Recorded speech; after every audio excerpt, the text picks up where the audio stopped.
So let's talk about the PSA test. What is PSA? PSA stands for prostate specific antigen. So essentially, this is a protein, a chemical, that's released by normal healthy prostate tissue. So that means that any male that has a prostate will have a certain amount of PSA in their bloodstream. So regardless of whether you have cancer or whether you have a normal prostate, you will have a level of PSA when you do a blood test. PSA itself, just doing it as a one-off, might not necessarily tell anyone anything specific unless it's raised. It can be raised for many reasons, and most of them have nothing to do with prostate cancer. So some of the things that can give you an elevated level of PSA when you have your blood test could be having had intercourse over the past 12, 24, 36, 48 hours perhaps. If that intercourse involved having your prostate stimulated, that will further raise the PSA levels because it will be releasing PSA into your bloodstream. If you've had a prostate biopsy for any reason, which involves putting a needle into the prostate and damaging part of that tissue when you're taking a sample out, that will release PSA into your bloodstream. Having had some vigorous exercise such as cycling could release a lot of PSA into your bloodstream if this has happened within 48 hours of having had the blood test. One of the main causes that we see as GPs of a raised PSA is a urinary tract infection. A urinary tract infection can elevate the PSA levels for up to 6 weeks afterwards. So it's essential that if you are planning to have a PSA test, you don't do that within 6 weeks of having had a urinary tract infection. The PSA test itself can be elevated for many reasons that have nothing to do with prostate cancer. So what are some of the things that you would actually need to have a PSA test for? So the 3 reasons as I see them are: you have requested it yourself because you've either heard of someone that has prostate cancer and you've booked in for a blood test and you've said that you want to have your PSA tested. If you're over the age of 50, you can have the PSA test done yearly, and you can have this coincide with your annual bloods if you have any other chronic long-term conditions. That will in fact be more helpful than just being worried as a one-off because somebody that you know has perhaps had it and then just have a PSA test and never have it again, because that defeats the purpose of knowing sort of your normal level of PSA. The problem arises if you're less than the age of 50 because you're technically not eligible for a PSA blood test at your GP surgery. You can have them. I would advise discussing any case of having a PSA test done under the age of 50 with your GP and see what they think. So that's the second reason. The third reason, anybody who is on testosterone replacement. So people with low testosterone, that could be people with diabetes who have been found to have a low level of testosterone in the bloodstream, or anyone that has testosterone supplementation, they would require a PSA every year. The reason for that is that most prostate cancers are fueled by testosterone. The cancer cells love testosterone. It helps them grow and it helps them become more aggressive. So then if you're putting testosterone into your body and you weren't aware of having had prostate cancer, that can artificially make your cancer more aggressive as well. So that would be another reason why somebody would need a PSA done on a regular basis.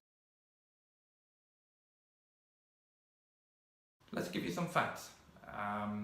Every 15 people out of 100 that actually do the PSA, that have a PSA test and come back with a normal level, they actually end up having prostate cancer at the time that the PSA is done. That is called a false negative. That means that it's falsely been told that you have a negative test because it hasn't shown up in your bloodstream. So those cases are quite common. Another figure, for every 100 people that have an abnormal PSA, 75 of those will end up actually not having had prostate cancer. That's called a false positive. That means that blood test has falsely said that you are positive for prostate cancer, which is what people assume that the PSA does, and they end up actually not having had any prostate cancer in the first place. But most of the people that actually have an elevated PSA will end up being sent for biopsies or being fast-tracked by their GP. A biopsy involves, and as I mentioned previously, putting a needle in through the rectum or through the outside of the skin that then targets the prostate specifically and takes a piece of tissue so that it can be looked under a microscope to see whether anybody can see any cancerous cells. Now you might say, well, what's the harm in that? At least I get, full reassurance. Well, 1 in 5 prostate biopsies actually miss the cancers themselves and come back being negative for cancers because that particular spot hasn't been picked up. And let's not forget that every surgical procedure carries its own risks. When you're putting a needle in to the prostate, you run the risk of having infections. You can get prostatitis, which may need intravenous antibiotics if it becomes bad enough. So that is a risk factor for actually having a procedure. So as you can see, the PSA isn't just a yes I have or yes I don't have prostate cancer. It comes at a price. As a GP, I personally have no problems with you having a blood test to check your PSA, provided you make an informed decision. That means that you understand the facts and figures that I've just quoted to you, and that you understand that even if you end up having a normal blood test, a normal PSA, that doesn't necessarily mean that you don't have prostate cancer. So that means that when you go away and you've been told your PSA is normal, you don't sort of put it on the shelf and say, well, no, I don't have cancer and I'm not going to develop it. You need to be vigilant for the signs and symptoms. So if you had no signs and symptoms before you had the PSA, and then a year later you develop some of the symptoms that I've mentioned, you need to go back and see your GP. Speak to him or her, see what they have to say, see whether they feel you need another PSA test. Now, once you've had one PSA test, as I mentioned, in isolation it means nothing. A 1.27 means nothing if that's normal to you. But if you then go back the next year and it's risen to over 6 or 7 or any other number, but there has been a rise since your normal test was done last year, that tells the doctor that there has been a change. So there's been a change that has increased your PSA from your baseline. That in itself can be quite specific of perhaps having developed sinister changes in your prostate. And that in itself can be a cause to refer you on to have a biopsy. But that is a medical reason to have the biopsy, and not just the fact that we have just had a one-off PSA test.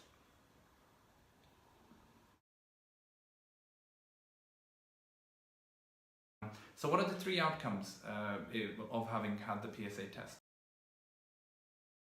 So one of the outcomes is the PSA test is normal. So you are slightly reassured.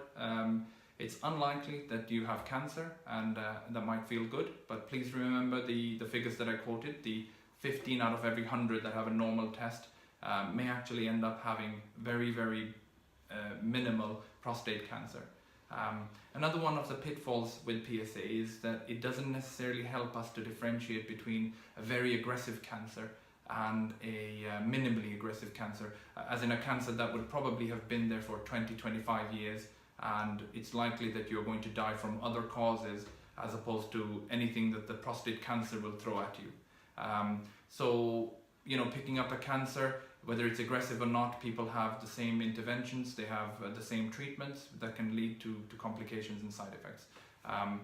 But that's just a risk that a lot of people feel is worth taking, which is completely fine as long as you're doing it with having made a balanced, informed decision. I would urge, if your PSA is normal, to have it done regularly, yearly, if you are over the age of 50, because you are eligible for it. But that's just my opinion. I have no problems with my patients doing that. It might be worthwhile if you have a GP that feels strongly about sort of having the PSA test done regularly, to have a discussion with them and trust them on what they feel is best for you. But you are entitled to your own opinion as well, and having a healthy debate is good, because that means that you leave the discussion more informed and have had your views listened to as well. The other outcome of having had the PSA tested is that is borderline raised. Every area has a PSA level that is dependent on age. Our area here will have it different to the area that your GP practice might be in. That doesn't necessarily mean that there will be huge variations, but they can tend to vary. So me mentioning numbers here is not going to be beneficial. We need to leave it up to the healthcare professionals to sort of decide whether you have a raised PSA or whether they feel it's normal. So if it is borderline raised, usually the recommendation is that it's rechecked, maybe 6-8 weeks down the line, just in case you've been cycling or you've had intercourse prior to having the PSA test that may have interfered with the values. And obviously if you then 6-8 weeks down the line have a normal PSA level, that's brilliant. That's slight further reassurance, bearing in mind some of the figures that I mentioned with regards to the false negatives that sort of the PSA test comes with. The third outcome is that your PSA is markedly elevated or has increased if you've had the PSA test before and it's increased since the last time, and there has been a slight steep increase. That should then trigger an alert to your GP to decide whether you need to be investigated further. Ideally, the GP may call you in if you haven't already had a prostate examination and a full history to see whether there is something else that could have perhaps triggered off a rise in your PSA. But if it's a rise that is attributable to perhaps being suspected prostate cancer, you will then be fast-tracked. In the United Kingdom, there is a fast-track system, which means that you will be referred to try and rule out the possibility of you having prostate cancer. That means that you will be seen within 2 weeks at your local hospital. You will probably need to have further tests that could involve having a scan prior to your appointment or afterwards, where they look at the prostate in detail and see whether they can see anything cancerous. In most cases, it will end up with you having a biopsy of the prostate. This is where a needle is put into the prostate tissue and a sample is taken for analysis under the microscope. That will help to differentiate whether it's normal tissue versus cancerous tissue. But there is a risk that biopsies may miss. 1 in 5 prostate biopsies may miss cancer as well. Things are getting better and we are using better techniques now in the hospital as well. There is a technique called template biopsy, which is a bit more specific than your routine biopsy. So hopefully with time we will get better at picking up prostate cancers. But there will be times when people have had a raised PSA and will turn out not to have cancer, which is good news overall. But as long as it's done in an informed manner, the patient makes his mind up, knowing the full facts, no healthcare professional will ever hold that against you. Please feel free to comment in the comment section or like the video. I would recommend that you subscribe to the health awareness channel that I'm running on YouTube, because I plan on posting more videos about other cancers in the very near future. And if you have found this video beneficial, I'd be much obliged if you could forward it to your friends and family. The more people that see this video will hopefully create more awareness and perhaps even save somebody's life. And it's all for a good cause. It's a non-profit. I'm just doing it to try and spread awareness, and I can't do it without your help. So please share the video widely. I don't have any copyright issues if you want to play it at your local GP surgery, if you're part of the patient participation group. You can contact me. I'll provide my email address as well if you have any further questions. But thank you for watching, and please make informed decisions with your healthcare whenever you make any decisions.